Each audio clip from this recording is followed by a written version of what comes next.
Peace and love, family. I'm going to read a little bit from The Invisible Contracts from George Mercier.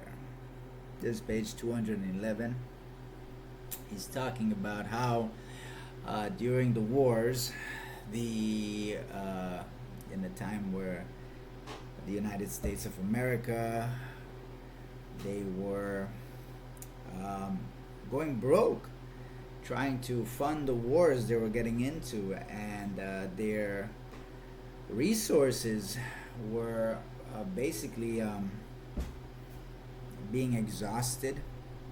The nation's wealth was being exhausted, and it was costing them almost $1 million a day just to maintain the war they were in. And this resulted in some issues in where Congress was called upon to come up with some type of solution, because things was a bit rough. They were getting broke. So anyway, let me read right here, right? It says here, I'm going to start here, see? Let me highlight it. Where is it? Right here. I'm going to start here. It was at this time and in such circumstances that Congress was called upon to devise means for maintaining the Army and Navy, for securing the large supplies of money needed, and indeed for the preservation of the government created by the Constitution. It was at such a time and in such an emergency that nothing else would have supplied the absolute necessities of the Treasury, that nothing else would have enabled the government to maintain its armies and navies, that nothing else would have saved the government and the Constitution from destruction, while the legal tender acts would. Could anyone be bold enough to assert that Congress transgressed its powers? Oh, that's a question.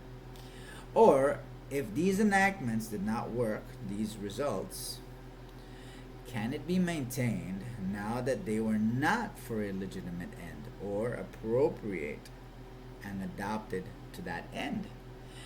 In the language of Chief Justice Marshall, and in the language of Chief Justice Marshall, that's another question, that they did work such results is not to be doubted.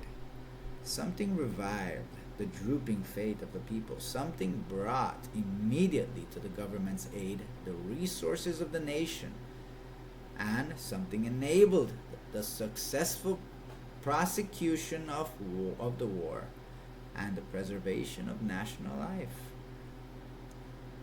What was it, if not the legal tender enactments?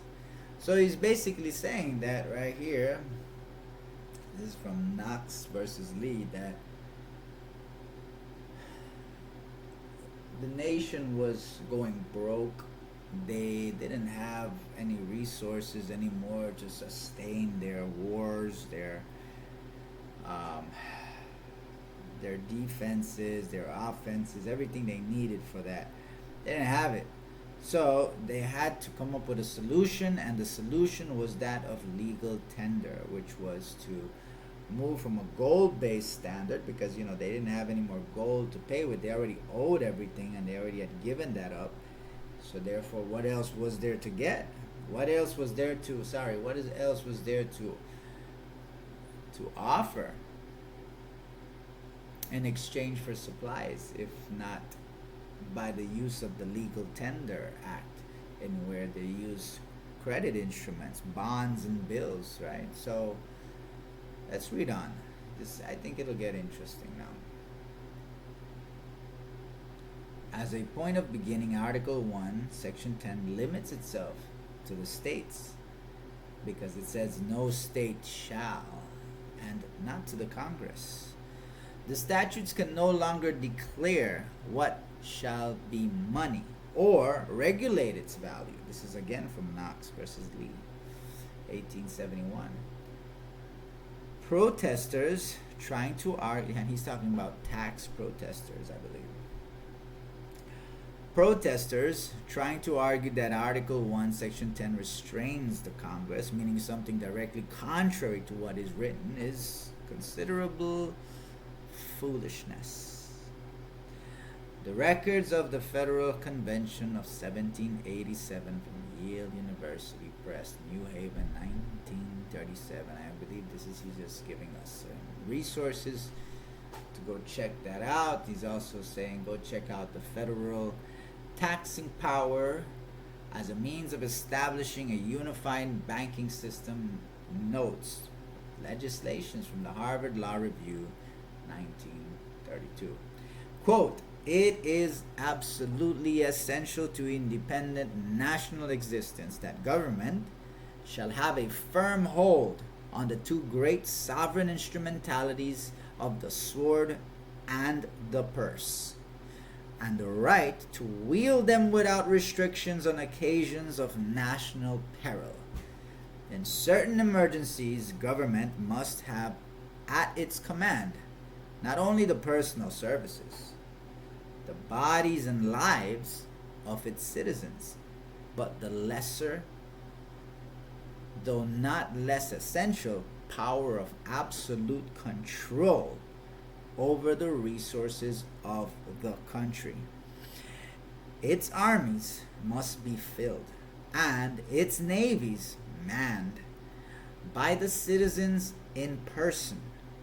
Its materials of war, its munitions, its equipment, and commissary stores must come from the industry of the country. This can only be stimulated into activity by a proper financial system, especially as regards the currency. This is again from Knox versus Lee, Justice Bradley concurring. So basically, because of war, because of this whole subject of war, control of resources is absolutely essential and necessary, because they're basing the necessity of this due to the protection of the nation, the protection of even, let's say, the people and its resources and its culture and its society, or its kingdom or its land or its territory, whatever. It's just a protection, because government is a body that has been given a job by the people. Say, hey man, we put you in charge to take care of this right here, so now you got to come up with some form of solution. And then government says, well, this is the solution we have. We need control of resources. We need control of armies. We need to make sure that we have enough people to fight in armies. We need everything in line. We need in order for us to make things happen, we need power and control.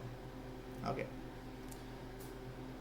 So let's go back right here.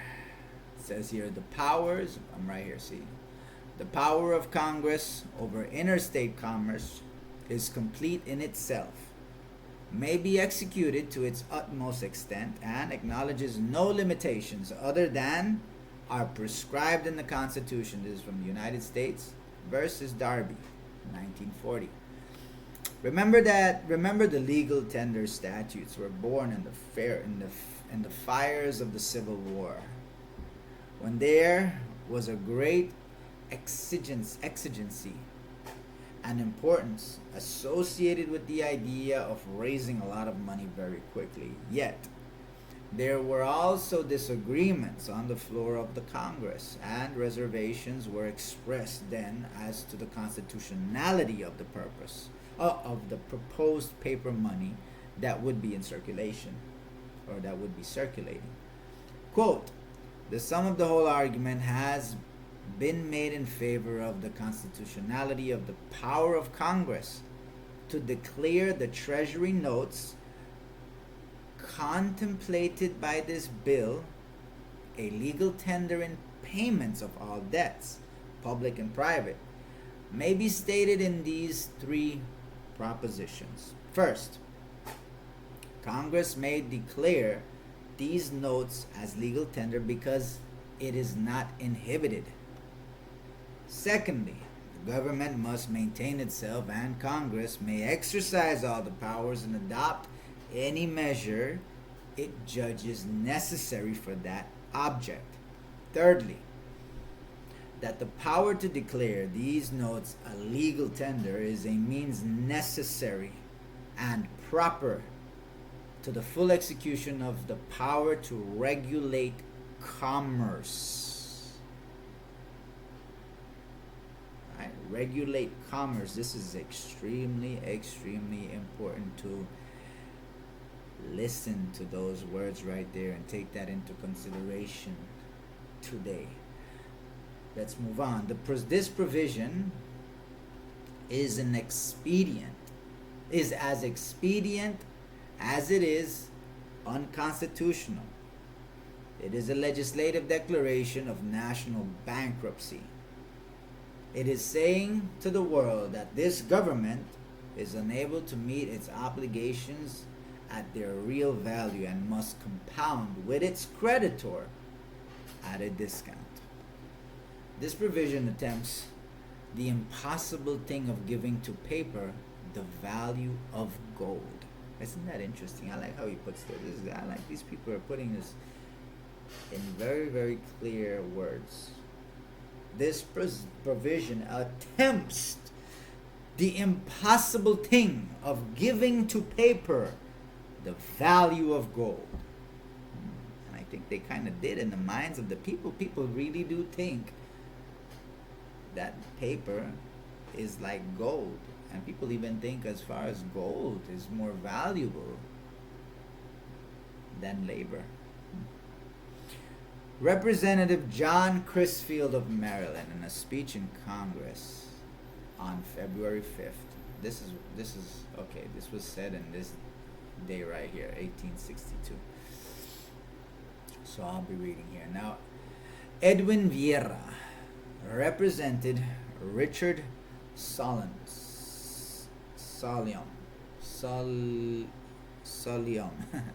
in a stated related eminent domain proceeding and challenged the right of a state to force the acceptance of Federal Reserve notes as the quid pro quo for his land that the state wanted to grab.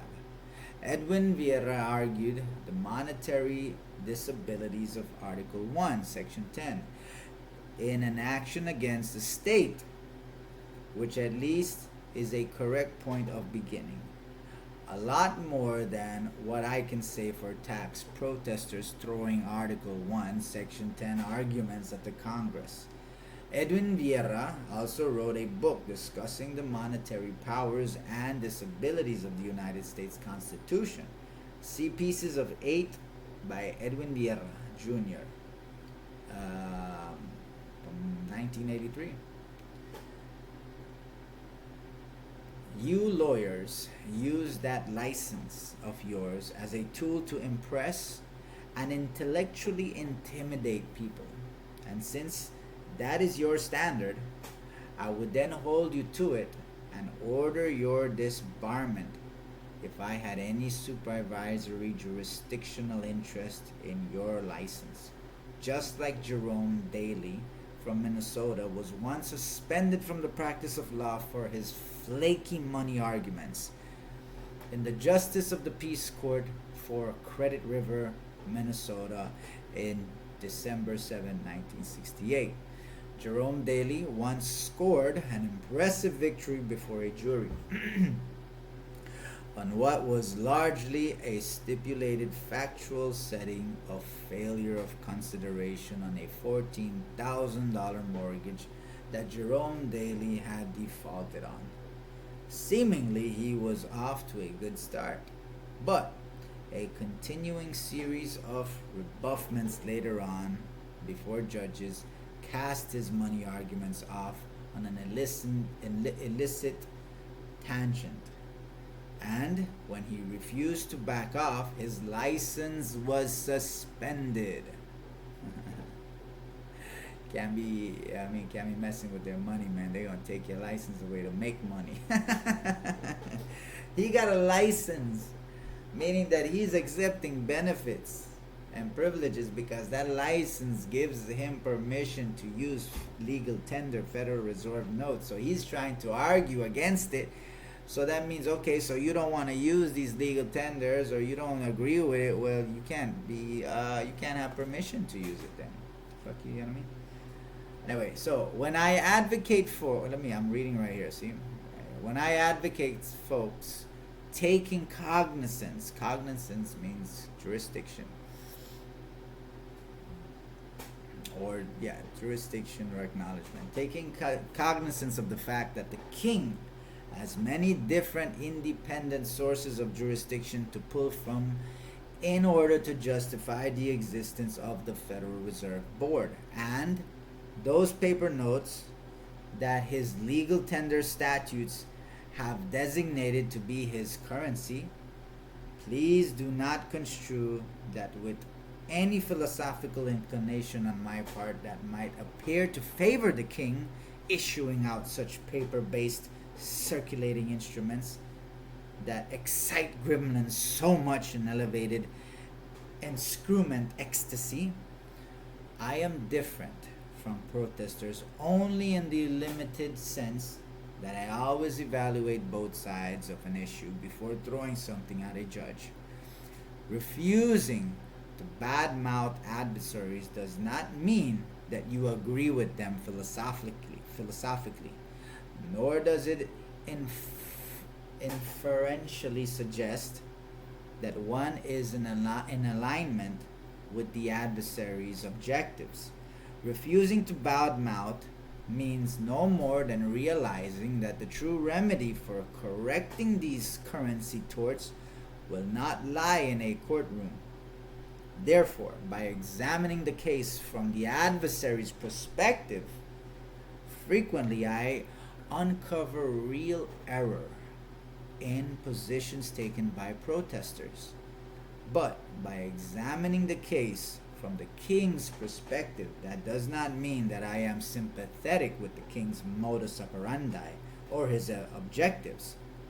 Unlike protesters, I do not walk into a judicial confrontation with anyone assuming that I am absolutely right, convinced that there is nothing the other fellow has to say that is of any value, and then simply expecting justice to be administered in my favor. Such a person is necessarily in very unteachable state of mind. He will miss many low-profile movements going on that are suggestive of error. There may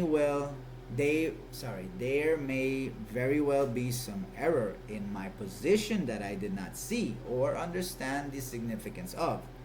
So, my excursions into judicial arenas are always exploratory in nature, and I keep myself in a teachable state of mind, a modus operandi protesters would be wise to consider emulating.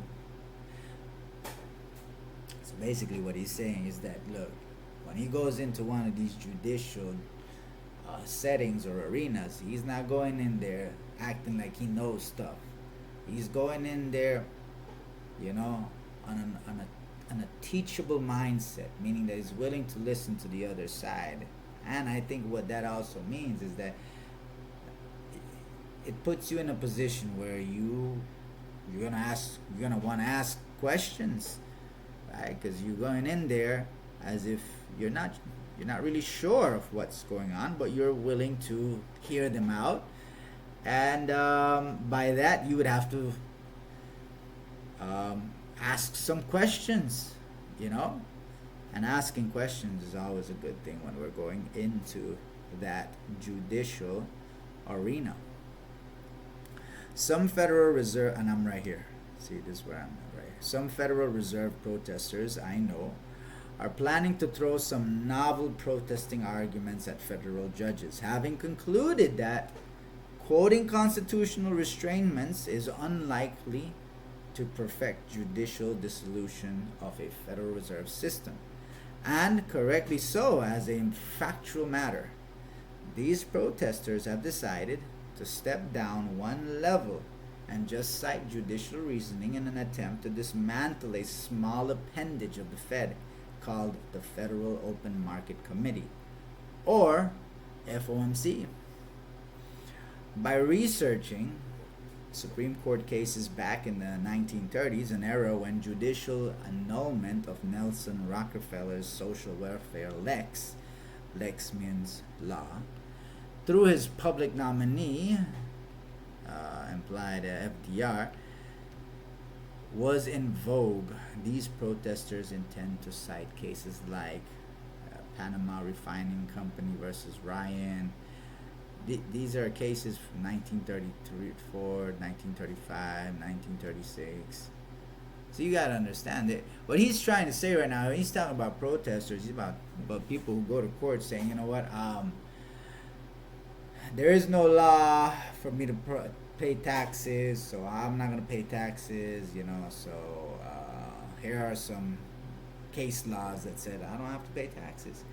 But what George is saying right here is like, look, something happened during the Civil War era in where they had to adopt the Legal Tender Acts, and that came with a certain change in venue in all the courts. And what that did was it gave the people an opportunity to have an equitable relationship with the king by accepting the king's property as legal tender in their commercial transactions, by accepting the bank notes, that promissory note of the bank, by accepting that and using that in commerce, by using that to make profits, to make trade, to exchange, to enrich yourself, by using that, that puts people in an equitable relationship with the one who has an interest in that piece of property, which is the banknote, the fiat currency. So if the king has an interest in that, if he somewhat owns it, and the people are using that, they're using his property, and therefore the king has an equitable right to get something back in return for people using his property. And that would be at least interest. So the government says, well, we're going to account as much as we can for the use of your property, king. And guess what? We're going to go collect the interest for you, king. We have put together a department called tax department. And this tax department is basically set up for us to go and collect the interest that is owed to you and other creditors for people using your property. So people then want to go into court and use the Constitution and say, hey, I don't got to pay taxes. But they don't understand what George is saying right here is that, look, you may have your constitutional rights, but constitutional rights and constitutional law is public law. Using the paper money, using that banknote, you've entered into a private contract whether you know it or like it. That's why it's called invisible contracts. You accept the benefits of using that piece of property, and that piece of property has an owner and has an equitable owner, has somebody that rightfully it deserves to receive an interest in that piece of property, and that's called tax. You will be taxed for using that property because you're in a private agreement with the king and his property, whether you know it or not. That's called an implied contract. And why doesn't it have to be expressed? Because it's your conduct. We are, by our conduct, we're conducting trade, conducting business. We're using that piece of paper money, which is not our property, and we're using it to make certain enrichments. So by law, it's equitable for the king to receive something in return. It's as simple as that. So by using or by implementing the Legal Tender Acts, the courts had to change venues. So now what is happening is they're enforcing private contracts That's what's happening. So that's why he's talking about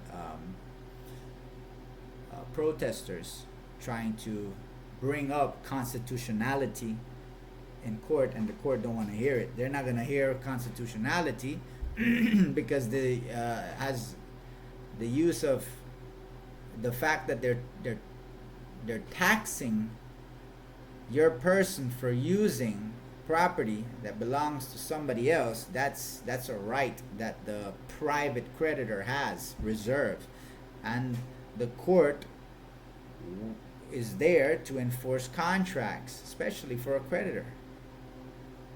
You know, now there's ways around that, obviously, but essentially this is what he's trying to drill into protesters' head, that you guys are wrong for trying to do that. There's other ways to do about it. But anyway,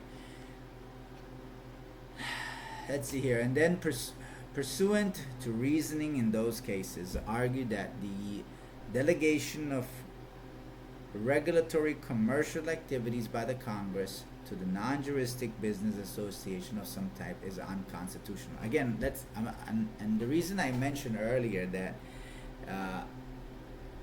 Congress has the authority to regulate interstate commerce.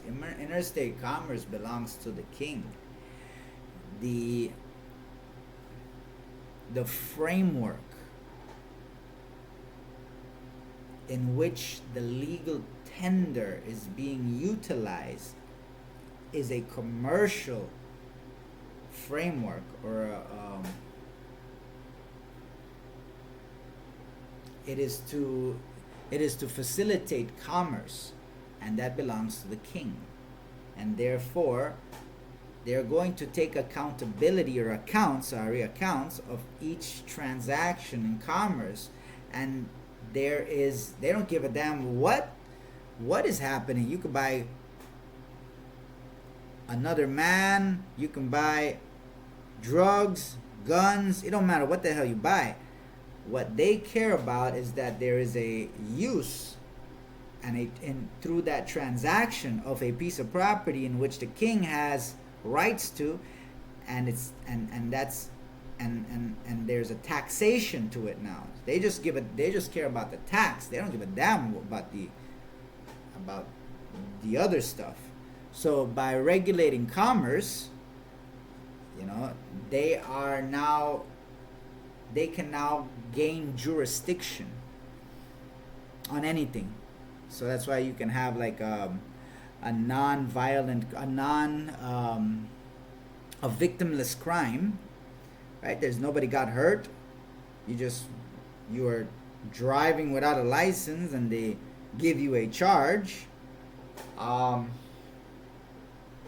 that is mainly because it can be done due to the tax laws.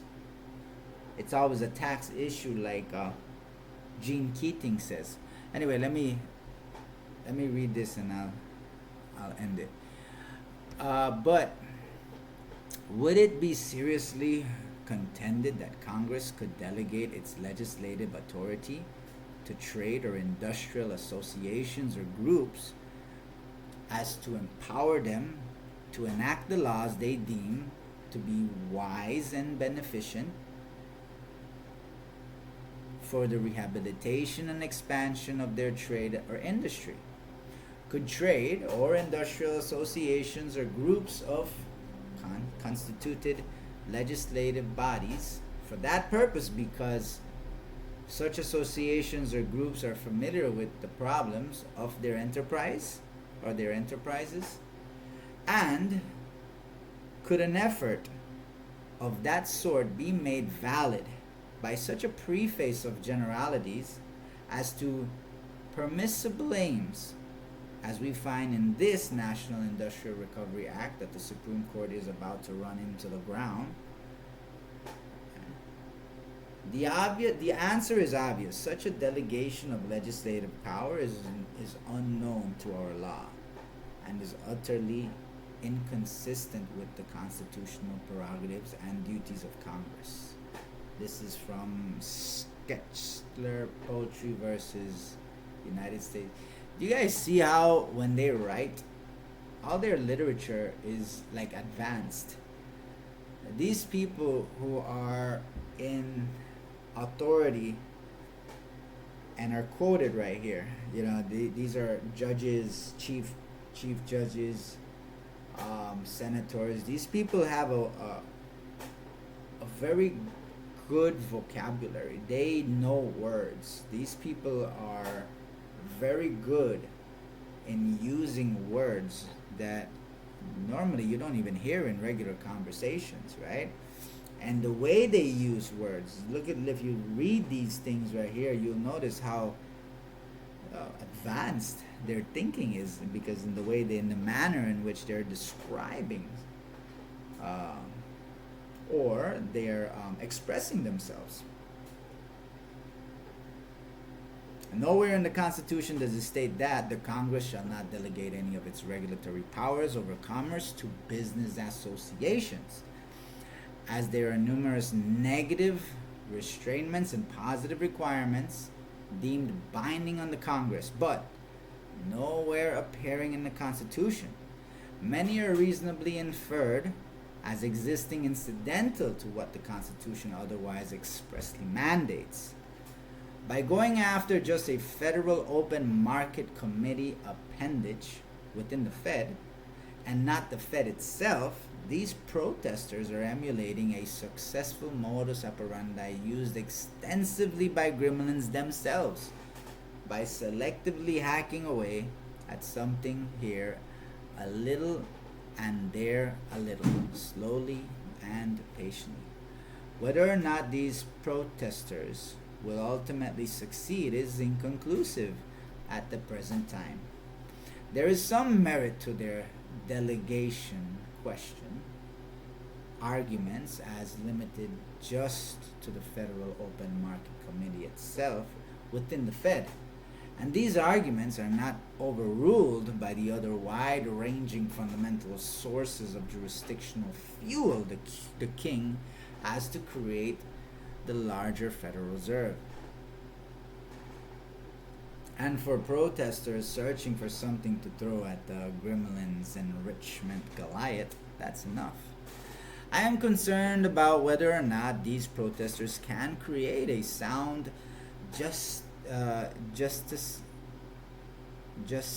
justiciable controversy, which is another question. To the extent that the Federal Open Market Committee massages around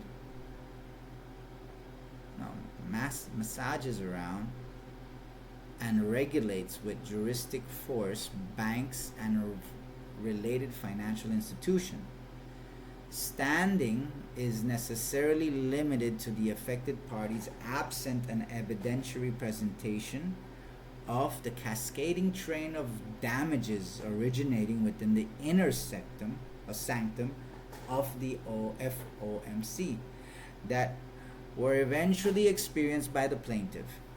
I would feel more comfortable with the probable outcome of this impending case if an FOMC regulated institution itself appeared as the plaintiff. Nevertheless, these protesters will find that judicial reaction will be mixed. There are federal judges who are sympathetic with their arguments, as there is merit to them, while there are other tough cookie federal judges who will take advantage of the factual opportunity this impending case presents to them by throwing snortations at the protesters. Gremlin's Zbigniew, I don't know how to pronounce that name right there. What the hell is that? This dude right here, whatever his name is, writing in Between Two Ages, America's role in the